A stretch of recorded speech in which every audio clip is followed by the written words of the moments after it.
एक तो पर्याय आहे जो भाजपसोबत आहे, जो महायुतीसोबत आहे, जो महाझुटीसोबत आहे, त्याच्यात भाजप आहे, त्याच्यात एकनाथ शिंदेंची फुटलेली गँग आहे, त्याच्यात एक गद्दार इकडचे पण आहेत, आणि मग राष्ट्रवादी काँग्रेसची फुटलेली ती आहे. एक अजून पक्ष आहे ज्यांनी देवेंद्र फडणवीसांना पाठिंबा दिला होता, पण आज देवेंद्र फडणवीसच बोलले आमच्यामध्ये यांना स्थान नाहीये. माहिती आहे ना कुठचं? बिनशर्ट नाही काय, बिनशर्त, शर्ट काढून नाही.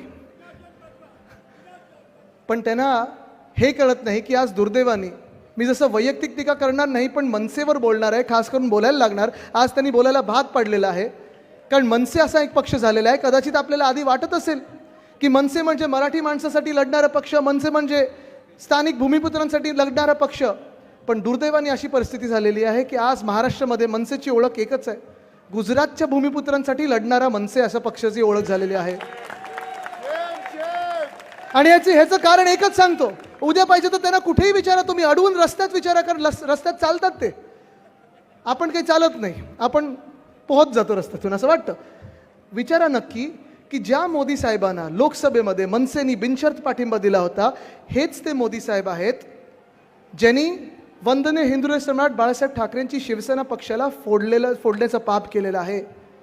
ज्या मोदी साहेबांना त्यांनी पाठिंबा बिनशर्त दिला होता, हेच ते मोदी साहेब आहेत ज्यांच्या भाजपाने उद्धव बाळासाहेब ठाकरे ह्या व्यक्तीला मुख्यमंत्री पदावरनं उतरायला भाग पाडलं.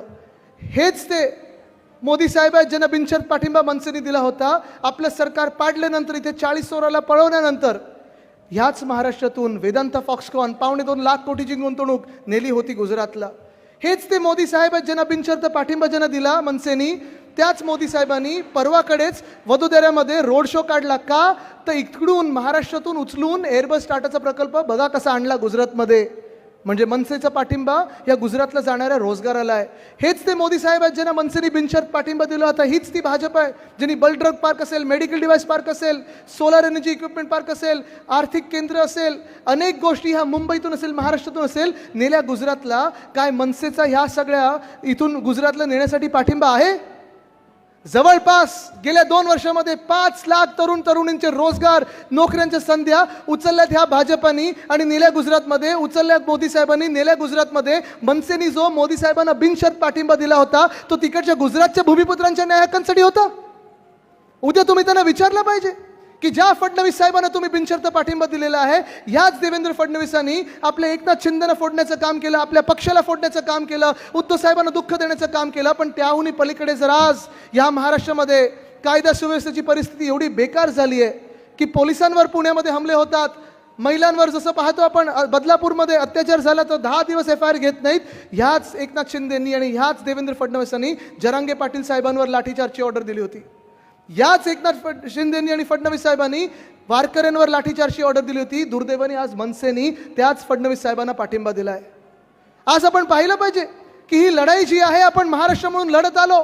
या गेल्या 2 वर्षामध्ये आपण जी लढाई लढलेलो आहोत, शिवसेना उद्धव बाळासाहेब ठाकरे पक्ष म्हणून असेल, राष्ट्रवादी काँग्रेस शरदचंद्र पवार आपल्या सोबत आहेत, काँग्रेस असेल, पण आपण जे महाविकास आघाडी म्हणून लढत आलो ते आपल्या महाराष्ट्राच्या न्याय हक्कासाठी लढत आलो. मी देखील जो नडलेलो आहे या केंद्र सरकारला सगळे वार अंगावर घेऊन, ते एकाच कारणासाठी, माझ्या इकडच्या तरुण भूमिपुत्रांचे जे तुम्ही न्याय हक्क गुजरातला दिलेले आहेत, हे दुःख आहे मला. आणि म्हणून मी लढत आहे. मी काही उगाच चला कुठच्या तरी पार्टीने माझ्याबरोबर सेटलमेंट केली म्हणून मी लढत नाहीये.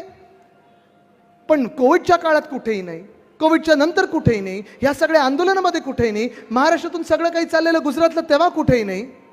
आज उठलेले आहेत 2-3 महिन्या आधी निवडणुकीच्या आणि सगळीकडे प्रचाराला सुरुवात केलेली आहे. मी आज त्या मनसेला विचारत आहे, गेल्या 5 वर्षात तुम्ही गल्लीबोळात दिसलात का नाहीत? जसं आज तुम्ही आमच्या विरुद्ध प्रचार करतात, एका निष्ठावंत शिवसैनिकाला पाडण्याचा प्रयत्न करतात, तुम्ही त्यावेळी का दिसला नाही? जेव्हा माझा महाराष्ट्र या कोविडशी लढत होता, संकटकाळी महाराष्ट्र लढत होता, तेव्हा जातपात धर्म न पाहता आपल्याला जर वाचवलं कोणी असेल तर त्या व्यक्तीचं नाव उद्धव बाळासाहेब ठाकरे आहे.